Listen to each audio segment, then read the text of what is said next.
달라야 합니다라는 제목으로 말씀을 전가하겠습니다. 저는 시골에서 태어나서 중학교를 다녔습니다. 중학교까지 시골에서 살다가 이제 고등학교를 이제 대도시로 나옵니다. 부산에서 이제 고등학교를 다니게 됩니다. 학교에서 친하게 지낸 친구가 부산 아이였습니다. 부산이 집이었는데 자주 친구 집에 이렇게 한 번씩 놀러 갑니다. 아버지가 서면에서 사업을 해서 꽤 잘 사는 집이었습니다. 그 친구의 집에 처음에 갔을 때 문화적 충격을 입었고 또 하나는 문화적 충돌이 일어났습니다. 자, 문화적 충격은 냉장고를 보고 놀랐습니다. 1975년도에 냉장고를 보고 놀랐습니다. 더 놀란 것은 냉장고 안에 코카콜라가 들어있어서 시원한 것을 꺼내 먹을 수 있다는 것에 놀랐고, 과일이 냉장고 안에 들어있었다는 게 놀랐고, 바나나를 간식으로 먹고 있다는 자체가 놀랐습니다. 문화적 충격이었습니다. 또 하나 문화적 충돌은 화장실이었습니다. 저는 시골에서 재래식 화장실이었습니다. 제가 다니는 학교는 수세식이었지만 쪼그리고 앉아서 보는 화병기였습니다. 뭐 70년대는 대부분 그런 거였죠. 재래식도 그렇고 이거 수세식이라 할지라도 쪼그려서 앉아서 보는 이 화병기는 적응하는데 큰 어려움이 없습니다. 자세가 똑같기 때문에. 단지 차이가 있다고 한다면 안정성의 차이입니다. 시골에는 가끔 가속도가 세게 붙으면 튈 수 있는 위험성들이 가끔 있습니다. 그런데 이게 수세식에는 같이 쪼그려 앉지만 안정성에는 이게 훨씬 좋았습니다. 그 차이지만 적응하는 데는 어려움이 없었습니다. 그러나 이 친구의 집의 화장실은 좌변기였습니다. 양변기라고도 하죠. 앉아서 의자식이었습니다. 그 당시에는 그런 게 아주 드물었습니다. 저도 뭐 부산 친척집이 많아가지고 이리 집집 가봤지만 그런 집은 거의 별로 없습니다. 근데 이 집은 꽤 잘 살았기 때문에 그렇습니다. 근데 이게 적응이 안 되는 겁니다. 실컷 먹고 이제 가서 일을 보는데 이게 안 되는 겁니다. 딱 쪽을 들어 앉아 힘이 나오는데 힘을 줄 수가 없는 겁니다. 그래서 밖에서 기다리고 있죠. 그래서 안 돼서 뚜껑 젖히고 위에 올라갔습니다. 그러니까 힘이 주어졌어요. 아주 이게 문화적 충돌이었습니다. 자변기가 시작되어지면서 한동안 저는 앉아서 보는 것보다는 쪼그리고 앉는 화변기를 주로 사용을 했습니다. 훨씬 더 편했습니다. 자변기가 대중화되어지면서 이제 공중 화장실이나 이런 데 가면 거의 반반을 이렇게 구분해 놓았습니다. 여기 화변기, 쭈그리고 앉는 화변기, 의자식 양변기 이 두 개를 해놨습니다. 그럼 항상 쭈그리고 앉는 곳으로 가서 일을 봤습니다. 이제는 다릅니다. 이제는 쭈그리고 앉으면 다리에 쥐가 나서 오래 못 앉아 있습니다. 이제 양변기에 좌변기에 앉아야 편합니다. 여러분 이 습관입니다. 습관이라는 게 이렇게 무섭습니다. 습관. 어릴 적부터 쪼그리고 앉아서 일본은 습관이 들었기 때문에 아주 좋은 양변기, 좌변기가 있음에도 불구하고 불편해서 그 위로 올라가서 힘을 줘야 됐던 이게 바로 습관이라고 하는 것입니다. 그래서 이 습관을 고친다는 게 무척 어렵습니다. 습관은 우리의 몸에 깊숙이 스며들어 있고 배어 있기 때문에 그렇습니다. 심리학에서 정신분석학의 대가를 프로이드라고 그럽니다. 이분의 발달 단계에 대한 정신분석학 이론은 두 가지 조건을 전제로 하고 있습니다. 하나는 발달 단계별로 리비도라고 하는 이 성적 에너지가 단계별로 영향을 미치는 것에 대한 것이고, 또 하나는 성인의 성격은 유학의 여러 경험에 의해서 형성되어진다라고 하는 것입니다. 그래서 심리학자는 아주 어릴 때를 아주 중요하게 봅니다. 심리치료를 할 때, 정신분석들이 심리치료를 할 때 어릴 적에 있었던 사건들을 깊이 관찰을 합니다. 어릴 때 어떤 상처가 있었는지, 과정 한편이 어떻게 했는지 그것을 깊이 관찰을 하면서 대화를 하면서 그런 것들을 이끌어냅니다. 그러면서 접근해서 그분이 지금 현재 일어난 사고와 현재 일어났던 그런 사건과 연결을 해서 심리 치료를 접근해 들어갑니다. 그렇게 어릴 적에 사랑을 많이 받아야 된다고 그러고 어릴 적에 애정 결핍이 평생을 간다라고 그렇게 이야기를 합니다. 이런 심리학자들의 이론은 우리나라에서도 이미 다 이야기되어 오던 그런 것들입니다. 이분들이 그것을 단지 체계화시켜 놓았을 뿐인 것입니다. 우리나라에서 이미 오래전부터 해온 게 뭐냐면 3살 버릇 몇 살까지 간다 그러죠? 8까지 간다. 8까지. 여러분, 이것이 바로 프로이드를 비롯한 정신분석학자, 심리학자들이 주장하는 이론과 똑같습니다. 3살 버릇 8까지 간다는 것은 3살 때가 그때까지가 아주 중요하다라고 하는 거예요. 어릴 적에 그때가 중요하다는, 3살 때 아무것도 모른다. 그렇게 생각하지 말라고 하는 것입니다. 어린 게 뭘 알아서 그렇게 넘어가면 안 된다는 것입니다. 그래서 어릴 때부터 철저하게 3살 때라 그때도 철저하게 교육을 시켜야 된다고 하는 겁니다. 3살 때부터 아닌 것은 아니고 긴 것은 기고 여러분 그런 것을 분명하게 가르쳐야 됩니다. 3살 때부터 예배 잘 들으는 것을 가르쳐야 됩니다, 여러분. 아직 어려서 어려서 뭘 안다고 그러면 안 됩니다. 교육시켜야 됩니다. 훈련시켜야 됩니다. 여러분 잘못하면 혼내야 됩니다. 버릇없이 굴면 여러분 혼내야 됩니다. 그래야 그러면서 좋은 습관을 만들어주는 것입니다. 좋은 인격을 만들어주는 것입니다, 여러분. 3살부터는 8까지 간다니까. 이게 정신분석학자들, 심리학자들 중요한 이론입니다, 여러분. 여기에 베이스를 깔고 에릭슨이나 다 발달 단계 심리학을 그렇게 정리해 나갑니다. 3살부터 8까지 간다는 것은 어릴 적에 만드는 습관이 여러분 그만큼 고치기가 어렵다고 하는 것입니다. 습관이 힘이 셉니다. 자, 오늘 본문에 보면 옛날의 습관을 고치지 못해서 불행을 겪는 그런 사람들을 보게 되어집니다. 오늘 우리가 읽은 구약 성경에 나오는 이스라엘 백성들은 종살이를 하고 있던 애굽에서 해방되어서 이제는 더 이상 종이 아님에도 불구하고 그 종의 습관을 버리지 못해서 종과 다를 바 없는 그런 말을 하고 있고 그런 모습을 보이고 있습니다.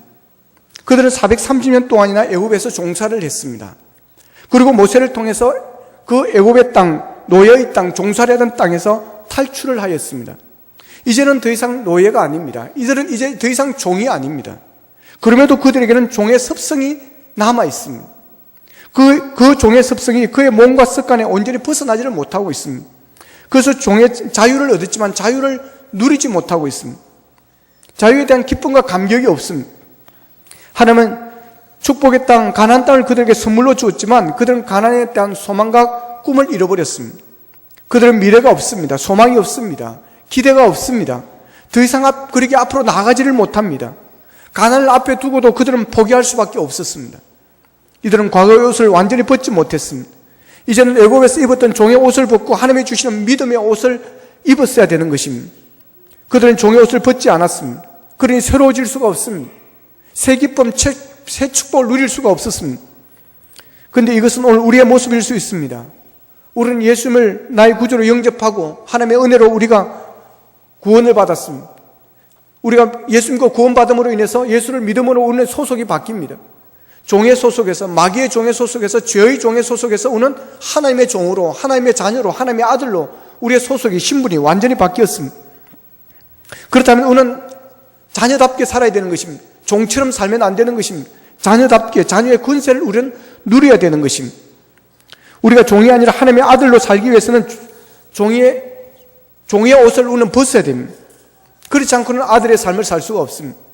에베소 4장 22절에 보면 너희는 유혹의 욕심을 따라 썩어져가는 구습을 따르는 옛사람을 벗어버리고 그랬습니다. 우리는 종이 아니라 하나님의 자녀의 권세를 누리기 위해서는 예수 믿기 전에 구습에 쫓는 옛 습관, 옛 옷을 다 벗어버려야 됩니다. 과거의 가치관, 과거에 좋지 못한 습관들, 과거에 좋지 않은 사고방식들, 이런 것들을 정리해야 됩니다. 과감하게 버려야 됩니다. 다 잘라내야 되는 겁니다. 그런데 옛사람의 옷을 벗지 않으니까 믿음 생활하는 게 어려운 것입니다. 신앙생활하는 것이 부담이 되고 힘이 드는 것입니다. 복음의 능력을 누리지 못하는 것입니다. 하나님부터 엄청난 복음의 선물을 받았고 영생의 축복을 받았지만 기쁨이 없습니다. 예수 믿으면서 별로 좋은 것을 모르고 살아가는 것입니다. 어떤 교회가 교인 수가 늘어나면서 교회당을 옮겨야 되겠다는 생각을 하고 계획을 세웠습니다. 물색하던 중에 술집으로 사용하던 곳을 내놓았다는 예의가 있어서 그 술집을 사기로 했습니다. 그래서 그 술집을 인수합니다. 그리고 내부를 수리합니다. 술집으로 쓰일 때 사용되었던 장식품들을 다 뜯어내고 조명기구를 다 새로 다 바꾸었습니다. 의자를 새로 다 바꾸었습니다. 그래서 예배당의 모습을 갖추었습니다. 그런데 예배당 한쪽 벽에 술집 주인이 기르던 앵무새가 그대로 있었습니다.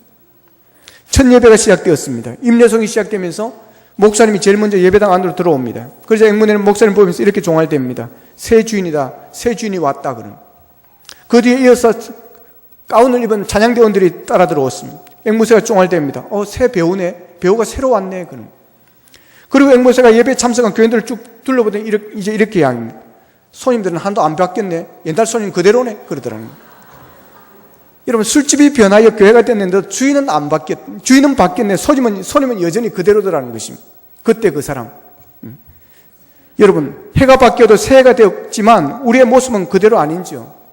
우리가 예수님을 믿고 하나님의 자녀가 되었음에도 불구하고 우리는 여전히 저희 종의 모습, 옛날 모습 그대로 우리가 살아가고 있고 그 기질로 살아가고 있고 그런 모습으로 우리의 삶의 형태가 우리가 어려움이 당했을 때 우리가 하는 해결하려고 하는 방법들이 세상의 힘을 의지하고 세상 방법을 의지하고 사람을 의지하고 하나님을 의지해야 될 우리가 기도해야 할 우리가 여러분 분주하게 쫓아다니고 죽겠다 못 살겠다 하면서 우리가 살아가고 있지는 않는지요. 여러분 구습을 쫓는 옛사람을 벗어버려야 됩니다. 그래야 새로운 역사가 일어납니다. 그래야 하나님이 주시는 새로운 축복을 누릴 수가 있습니다. 그래야 예수 믿는 기쁨을 우리가 누릴 수가 있습니다. 오늘 보면은 출애굽의 축복을 받은 이스라엘 백성들이 애굽에서 입었던 구습을 쫓는 옛 사람을 버리지 못하여 그들이 하나님이 주시는 가나안의 복을 누리지를 못하고 있습니다. 자, 그러면 이스라엘 백성들이 출애굽을 하고 자유인이 되었으면서도 버리지 못하고 여전히 그들 속에 남아있는 종의 습성이 무엇인가 하는 것입니다. 첫 번째는 그들의 종의 습관은 자신을 현실 그대로 보지 못하고 현실보다 작게 보게 만들었다는 것입니다. 그리고 자신을 작게 여기기 때문에 쉽게 절망해버린다고 하는 것입니다. 이스라엘 대표로 뽑힌 12명의 정탐꾼들을 가나안을 정탐하게 합니다. 40일 동안 샅샅이 정탐을 하고 돌아왔습니다. 그리고는 이스라엘 백성들에게 돌아와서 40일 동안 보고 들은 것을 다 보고를 합니다. 그런데 그 중에 10명의 정탐꾼들이 이렇게 보고를 합니다. 보면 32절 33절에 보면 우리가 두루 다니며 정탐한 땅은 그 주민을 삼키는 땅이요 거기서 본 모든 백성은 신장이 장대한 자들이며 거기서 또 네피림의 후손 아낙 자손의 거인들을 보았나니 우리는 스스로 보기에도 메뚜기 같으니 그들의 보기에도 그와 같았을 것이라 그럼. 자, 이들이 얼마나 절망적인 소리를 하고 있습니까? 그 땅의 거민들이 얼마나 장대한지 우리 스스로 그들과 비교해 보니까 그들에 비하면 우리는 메뚜기에 불과하더라고 하는 것입니다. 도저히 들어갈 수가 없다고 하는 것입니다. 오직 가나안 땅에 가겠다는 그 희망만을 안고 그 소망만을 안고 이스라엘 백성들은 출애굽을 했습니다. 그런 이스라엘 백성들에게 이런 보고는 정말 청천벽력과도 같은 것이었습니다. 그들의 소망을 완전히 꺾어놓는 것이었습니다. 애굽만 벗어나면 곧 가나안 땅이 자기들의 손아귀에 들어올 것이라고 생각했던 이스라엘 백성들은 그런 보고를 받고 나서 울고불고 난리가 났습니다. 지금 여기까지 오면서 참고 어려움도 이겨내고 어떻든 여기까지 왔는데 이 앞에서 가나안을 앞에 두고 들어갈 수 없다, 들어가지 못한다 라는 이 보고, 절망적인 보고는 이들에게 모든 것을 잃어버리게 만들었습니다. 정탐꾼들의 보고와 같이 자기들 스스로 메뚜기와 같은 존재로 그들도 생각해버리고 맙니다. 물론 객관적인 전력으로 보면 이스라엘이 그 땅 백성들과 비교도 할 수 없을 만큼 작게 보이는 것은 사실입니다. 그들이 무서워 보이는 것은 사실입니다. 그러나 그들이 잊고 있었던 한 가지 사실이 있습니다. 그건 그들의 배후에는 전능하신 만군의 여호와 하나님이 계시다라고 하는 사실이었습니다. 그들이 출애굽할 수 있었던 것도 하나님, 만군의 여호와 하나님의 은혜였습니다. 자기들이 힘이 있어서 애굽의 바로와 싸워 이기고 전쟁하여 이겨서 자유를 얻은 것이 아니었습니다. 오직 하나님의 능력으로 가능했습니다. 홍해를 건널 때도 그랬습니다. 아말렉과의 전쟁에서도 그랬습니다. 지금까지 그들의 힘으로 싸워서 이긴 것은 한 번도 없습니다. 오직 하나님께서 그들을 위해 싸워주셨고 그들에게 자유와 승리를 주셨습니다. 그러나 그들은 그것을 잊어버렸습니다. 예상치 못한 문제 앞에서 그들은 그냥 절망하고 맙니다. 자기 등 뒤에서 도우시는 하나님을 잊어버리고 자기 자신들만 보았기 때문에 그렇습니다. 이것을 메뚜기 컴플렉스라고 그러는 것입니다. 현실보다 자신을 작게 보는 그런 것입니다. 할 수 있는 일인데도 나는 안 돼. 그러면서 미리 포기해버리는 것입니다. 종의 근성이 살아남아 있는 사람은 빨리 자기 자신을 포기해버립니다. 패배의식에 사로잡혀 있기 때문에 그렇습니다. 오늘 본문에 나온 이스라엘 백성들이 그랬습니다. 그들은 가나안 원주민과 싸워보지도 않고 우리는 안 돼. 우리는 메뚜기에 불과해서 싸워보나 마나 질게 뻔해하고 자기들 스스로 졌다라고 생각해버린 것입니다. 자기들 스스로 손을 들어버리는 것입니다. 그렇게 생각하는 사람은 자신에게 싸워서 이길 수 있는 능력이 주어졌을 때도 쉽게 포기해버립니다. 항상 그런 것처럼 이번에도 안 될 것이라고 생각하기 때문에 그렇습니다. 여러분, 혹 우리도 그렇지는 않습니까? 어떤 일을 해보지도 않고 나는 안 돼, 지금까지 되는 일이 없어서 그러면서 시도해보지도 않고 포기하거나 아예 시도조차 하지 않으려는 경향은 없습니까? 몇 번 해봤는데 안 돼라고 여러분 그렇게 단정하지는 않습니까? 여러분, 메뚜기 컴플렉스를 버리기를 바랍니다. 전능하신 하나님이 함께 하시면 여러분 9번 안 되어도 10번째는 될 수 있을 줄로 믿습니다. 여러분 10번 찍어도 안 넘어갔다 하면 11번 찍으면 넘어갈 수 있을 줄로 믿고 여러분 나아가시기를 축복합니다. 이게 여러분 믿음입니다. 아이들 공부하는 것을 보면 답답할 때가 많습니다. 하면 될 것 같은데 그런 하면 된다는 생각이 없습니다. 꿈은 있습니다. 잘했으면 좋겠다는 생각은 있습니다. 좋은 대학을 갔으면 좋겠다는 생각은 있는데 나는 안 된다는 생각을 하는 것 같습니다. 그러니까 도전을 하지 않습니다. 거기에 덤비들지를 않습니다. 그러니까 안 되는 것입니다. 자신감이 없는 것입니다. 여러분, 이 메뚜기 컴플렉스입니다. 여러분, 마귀는 우리와 이금 우리 자신을 바로 보지 못하게 만듭니다. 우리에게 독생자까지 주신 하나님이 계신데도 마치 우리 자신만을 바라보면서 아무것도 할 수 없는 것처럼 내 능력만 바라보고 내 힘으로는 할 수 없다라고 단정짓게 만듭니다. 여러분, 사도 바울의 말을 기억하십시오. 내게 능력 주시는 자 안에서 우리는 모든 것을 할 수 있게 될 줄로 믿습니다. 여러분, 믿음은 우리의 현실을 볼 때 현실적인 것만 보지 않고 현실 너머에 있는 하나님의 존재와 하나님의 능력을 보게 만드는 것입니다. 여러분, 절망적인 현실 앞에서 메뚜기처럼 작아지고 외로워지는 자신을 보는 것은 믿음이 없는 자세입니다. 아직까지도 우리 안에 하나님을 잊고 사는 종의 그런 습성이 남아있기 때문에 그렇습니다. 비록 우리는 메뚜기처럼 작다 하더라도 우리 뒤에서 온 우주보다 크신 하나님이 계십니다. 그 하나님이 우리의 아버지 되심을 믿으시기를 바랍니다. 그러기에는 이 아버지를 믿고 우리는 담대하게 도전해야 됩니다. 시작해야 됩니다. 다시 일어서야 되는 것입니다. 두 번째 노예 근성의 특성은 과거로 돌아가려고 한다고 하는 것입니다. 인내심이 없기에 쉽게 절망하고 다시금 옛날로 자꾸 돌아가려고 합니다. 이스라엘 백성에게 애국 콤플렉스라는 게 있습니다. 광야 생활을 하다가 조그만 힘이 들면 그들의 입에서 한결같이 나오는 말 가운데 하나가 애굽으로 돌아가자고 하는 것입니다. 애굽에서 종살이하는 때가 더 행복했던 것처럼 옛날을 회상하곤 했습니다. 오늘 보면 14장 2절에서 3절에서 절망에 빠진 이스라엘 백성들이 이렇게 탄식하고 있습니다. 우리가 애굽 땅에서 죽었거나 이 광야에서 죽었으면 좋았을 것을 어찌하여 우리가 여호와가 우리를 그 땅으로 인도하여 칼에 쓰러지게 하려 하는가? 우리 처자가 사로잡히리니 애굽으로 돌아가는 것이 낫지 아니하라 그럽니다. 그리고 다음 본문 이어서 보면 이런 말이 있습니다. 한 지휘관을 세워서 애굽으로 돌아가자 그럽니다. 그들은 먹을 것이 없었을 때도 이렇게 불평했습니다. 우리가 애굽 땅에서 고기 가마 곁에 앉았던 때와 떡을 배불리 먹었던 때에 여호와의 손에 죽었으면 좋았을 것을 너희가 이 광야로 우리를 인도하여 내어 이 회중으로 줄여 죽게 하는도다. 차라리 애굽 땅에서 종살이하면서 떡이나 배불리 먹었더라면 더 좋았을 것을. 그렇게 출애굽기 16장에 보면 한탄하고 있습니다. 또한 출애굽기 17장에도 보면 그럽니다. 르비딤에 이르러 마실 물이 없을 때도 이들은 또 불평을 합니다. 당신이 어찌하여 우리를 애굽 땅에 인도하여 내어서 우리와 우리 자녀와 우리 생축으로 목말라 죽게 하느냐? 차라리 애굽 땅에 남아 있었다면 비록 종살이를 할지라도 물이 없어서 이렇게 고통당하지는 않았을 것이라고 불평을 합니다. 여러분, 어느 것이 더 낫습니까?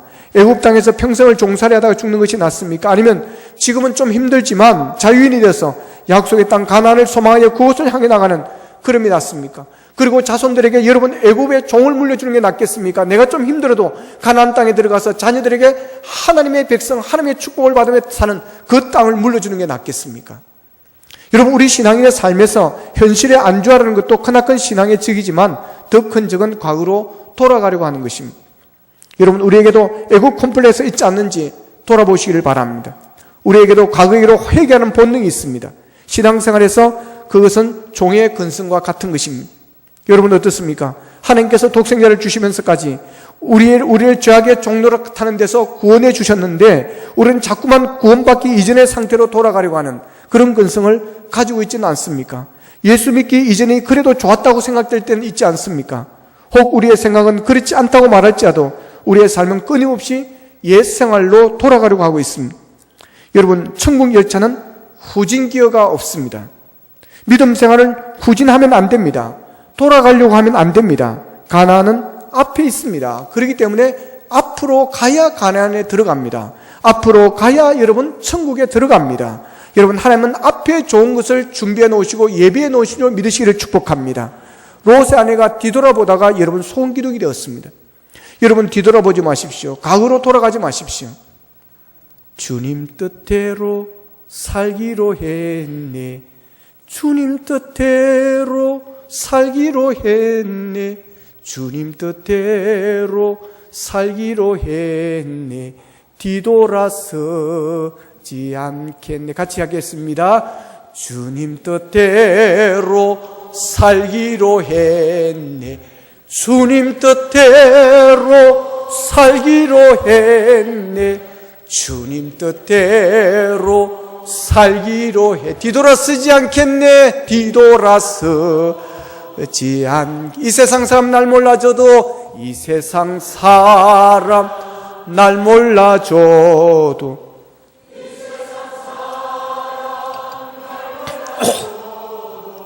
이 세상 사람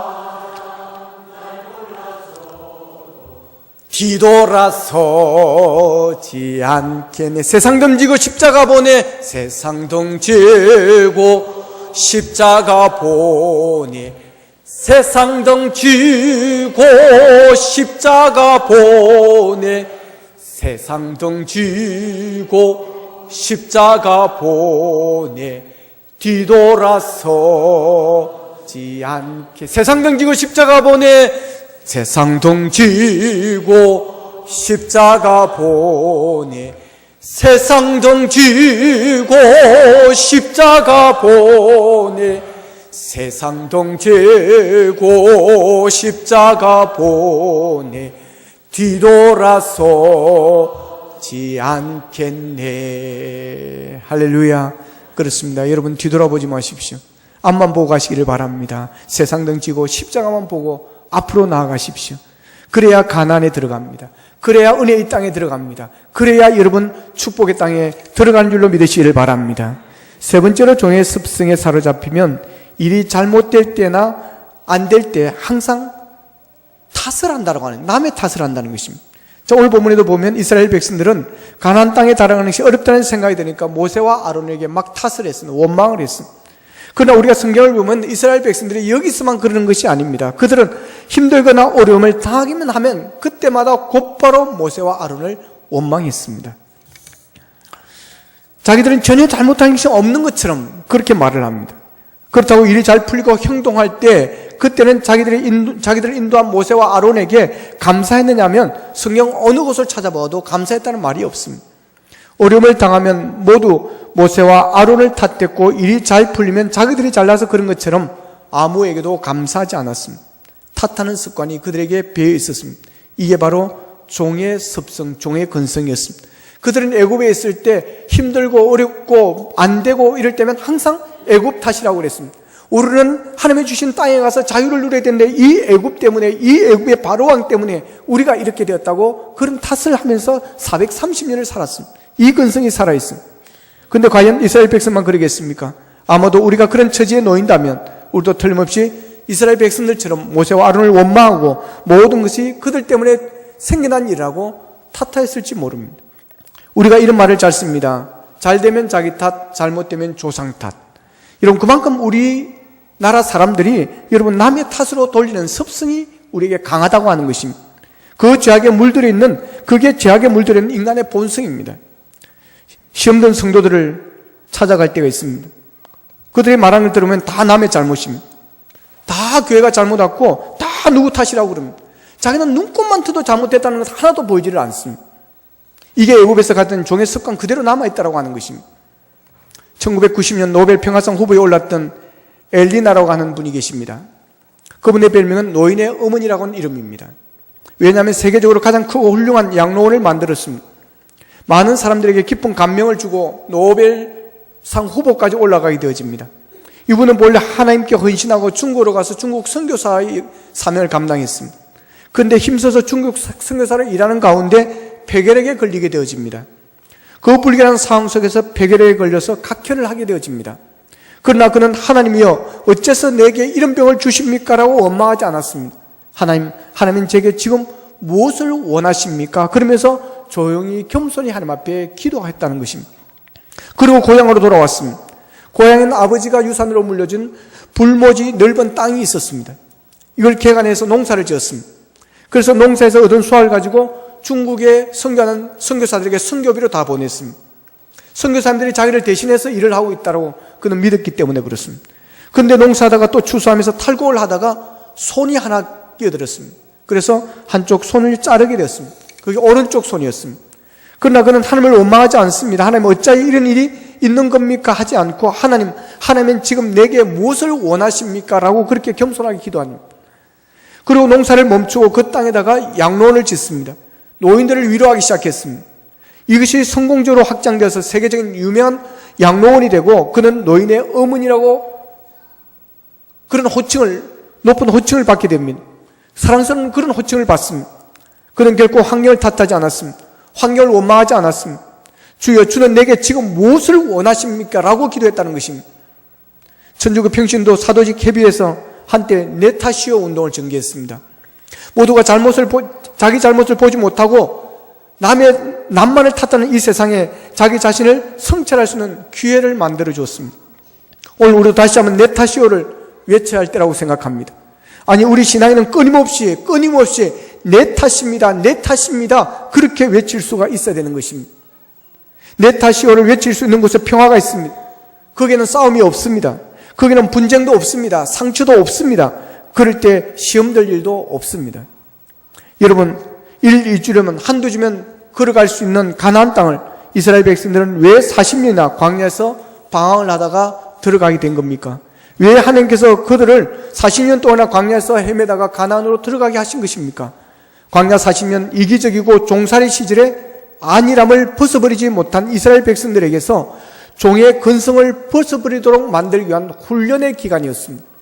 종의 습성을 그대로 가지고 가나안 땅에 들어가면 그들로 인해 가나안은 다시금 노예의 땅, 종의 땅이 되고 말 것이기 때문에 하나님께서는 그 모든 종의 근성, 습성들을 광야에다 훌훌 다 털어버리고 가게 만들었습니다. 여러분 우리의 몸과 삶의 습관에 배어있는 종의 근성을 버리지 못하면 우리에게 적과 꾸려는 가나안의 복지는 아직도 요연한 것입니다. 현실을 자아라고 하는데 테두리 안에서만 보는 종의 근성과 어려움을 만났을 때 쉽게 절망하고 과거로 회귀하려고 하는 종의 근성과 또 일이 잘못되면 항상 남의 탓으로 돌리는 그런 근성을 뿌리째 뽑아버리지 않고는 우리가 새로운 역사, 가나안에 들어갈 수가 없습니다. 그래 이제 우리는 과거의 옷을 우리가 벗어버리기를 바랍니다. 여러분 실패의 옷을 벗고 성공의 옷을 입기를 바랍니다. 불평의 옷을 벗고 긍정의 옷을 입기를 바랍니다. 저주의 옷을 벗고 여러분 소망의 옷을 입기를 축복합니다. 그래 이제는 절망의 이야기를 하지 마십시다. 10명의 이 부정적 정탐꾼들의 절망적인 이야기가 온 백성들을 절망하게 만들고 탄식하게 만들었습니다. 여러분 절망은 점념성이 빠릅니다. 여러분 부정적인 이야기는 점념성이 빠릅니다. 우리의 절망적인 이야기가 온 성도들을 절망적으로 만들어간다는 사실을 여러분 기억하시기를 바랍니다. 어떤 사람은 자기의 경험이나 살아온 세월을 들면서 2016년을 미리 절망적으로 바라보는 그런 사람도 있습니다. 여러분 그런 사람의 말을 듣지 마시길 바랍니다. 그런 사람은 이미 진 사람입니다. 이미 안 되는 사람입니다. 여러분 여호수아와 갈렙처럼 현재의 내 모습, 지금의 환경을 뛰어넘는 믿음의 눈을 가지고 2016년을 바라볼 수 있기를 바랍니다. 그래야 2016년 복된 삶을 위해서 오는 부정적인 불신과 절망의 그런 말들을 우리 입에서 다 버릴 수 있기를 바랍니다. 여러분 사람의 말을 듣지 마십시오. 하나님의 음성을 들으시기를 바랍니다. 하나님의 말씀을 들으시기를 바랍니다. 그래서 여호수아와 갈렙처럼 소망의 말을 하십시오. 믿음의 말을 하십시오. 잘 될 겁니다. 좋아질 것입니다. 하나님의 역사하면 기적이 일어날 것입니다. 여러분 희망의 말을 하시기를 바랍니다. 비전의 말을 하시기를 바랍니다. 누가 부정적인 말을 하고 안 된다고 하면 됩니다. 하나님이 하십니다. 우리가 하는 것이 아닙니다. 하나님이 하십니다. 그렇게 선포할 수 있기를 축복합니다. 여러분의 자녀들이 나는 안 돼요, 나는 못해요 할 때, 아니야, 하나님이 할 거야, 하나님이 너를 도우실 거야, 하나님이 너를 붙드실 거야, 함께 하실 거야, 너는 승리할 거야, 너는 쓰임 받을 거야. 여러분 축복의 말을 하시기를 축원합니다. 여러분 이제 여러분 애굽에 종살이 하던 그때 옛옷을 벗어버리십시오. 예수 믿기 전에 가졌던 그런 습관을 새해는 다 버리고 우리가 나아가기를 원합니다. 잠언서 16장 21절에서 죽고 사는 것이 혀의 근세에 달렸다 그랬어요. 혀를 쓰기 좋아하는 자는 그 열매를 먹는다 그랬습니다. 그러므로 범사의 믿음의 말, 소망의 말, 사랑의 말, 승리의 말을 하기를 원합니다. 하나님은 우리의 소리를 다 들으십니다. 원망하는 소리도 다 들으십니다. 내 귀에 들린 대로 행하리라고 민수기 14장 28절에서 그렇게 말했습니다. 하나님은 우리가 말하는 것을 듣습니다. 그리고 말하는 대로 이루어 주십니다. 후안 칼를로스 오르띠즈라고 하는 사람이 쓴 제자입니까? 라는 책이 있습니다. 어떤 사람이 교회에서 이제 예배를 드리고 할렐루야 하고 이제 예배를 잘 드리고 예배를 끝나고 이제 밖으로 나갑니다. 밖으로 나가는데 진눈깨비가 내리고 있습니다. 그러니까 하는 말이 날씨하면 되게 더럽네 그러더라는 것입니다. 여러분 날씨를 주관하는 분이 누구십니까? 여러분 우리가 예배하는 하나님이신 줄로 믿습니다. 여러분 우리 앞에 닥치는 어려움들, 우리 앞에 닥치는 진눈깨비들 또 우리가 헤치고 나가야 할 그런 산지라면 하나님 감당하게 하여 주시옵소서. 이 산지를 내게 주십시오 하고 기도할 수 있기를 원합니다. 여러분 우리는 2016년이라는 산지를 향해서 출발했습니다. 우리를 짜증스럽게 만들고 화나게 만들고 낙심하게 만들고 포기하게 만드는 수많은 일들이 여전히 2016년에도 우리 앞에 닥치게 될 것입니다. 여러분의 가정에서, 일터에서, 교회에서, 여러분의 교회에서, 모임에서, 셀 모임에서 여러분 별의별 일들이 다 일어날 것입니다. 잘 들으십시오. 그러나 하나님이 함께 하시면 여러분 능히 이기리라고 여러분 외칠 수 있기를 바랍니다. 하나님이 함께 하시면 이깁니다. 여러분 2016년 산지를 정복해 나가면서 내 앞에 닥친 수많은 산지의 어려움들 능히 이기리라고 외치면서 승리를 간직하고 사는 우리 모두가 될 수 있기를 주님의 이름으로 축원합니다.